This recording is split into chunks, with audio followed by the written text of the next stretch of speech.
Hello guys, আজকে কিন্তু তোমাদের সাথে শেয়ার করবো সর্ষে ট্যাংরার রেসিপি। আমার মতো সর্ষে ট্যাংরা খেতে কার ভালো লাগে অবশ্যই কমেন্ট করে জানাবে। ফার্স্টেই কিন্তু মা নুন হলুদ মাখিয়ে মাছগুলোকে ভেজে নিচ্ছিল, তারপরে কিন্তু তেলটা গরম হতেই মা বাটা রেখা পেঁয়াজগুলো কিন্তু দিয়ে দিয়েছিল।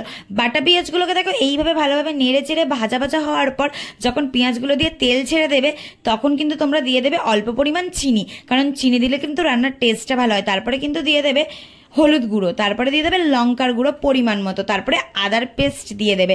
আর এখানে কিন্তু রসুনের পেস্ট দেবে না, শুধু আদার পেস্ট দিয়ে দেবে। অল্প করে জল দিয়ে এইভাবে নেড়ে চেড়ে নিলেই মশলাটা কষানো হয়ে গেলেই বেশি পরিমাণ জল দিয়ে কাঁচা লঙ্কা দিয়ে নুন দিয়ে ভালোভাবে দিয়ে নেবে। তারপরে মাছটা ভেজে রাখা মাছ কিন্তু দিয়ে দেবে। তারপরে ভালো করে ফোটানো হয়ে গেলে কিন্তু দেখো সর্ষে বাটাটা আমরা দিয়ে দিয়েছি, দিয়ে কিন্তু মাছটাকে ভালো করে ফোটাতে হবে, কারণ ট্যাংরা মাছটা কিন্তু বেশি একটু ফোটাতে হয়, তাহলে কিন্তু টেস্টটাও ভালো লাগে আর ট্যাংরা মাছগুলো নরম হয়ে যায়। তারপর দেখো বেশি করে ফোটানোর পর আমাদের ট্যাংরা মাছ একদম রেডি। আর ট্যাংরা মাছটা কিন্তু ডিম ভর্তি ছিল, আমার কিন্তু দারুণ লাগে। আর আমি কিন্তু এই ট্যাংরা মাছের ডিম খেতেও ভালো লাগে। আমি দেখো আর তাড়াতাড়ি করে খাবার নিয়ে বসে পড়েছি, আমি এবার খেতে থাকি। আর তোমরা বলো তোমাদের পুরো ভিডিওটা কেমন লাগলো, আর তোমরাও কিন্তু এই রেসিপি ট্রাই করে দেখতে পারো, তোমাদেরও খুব ভালো।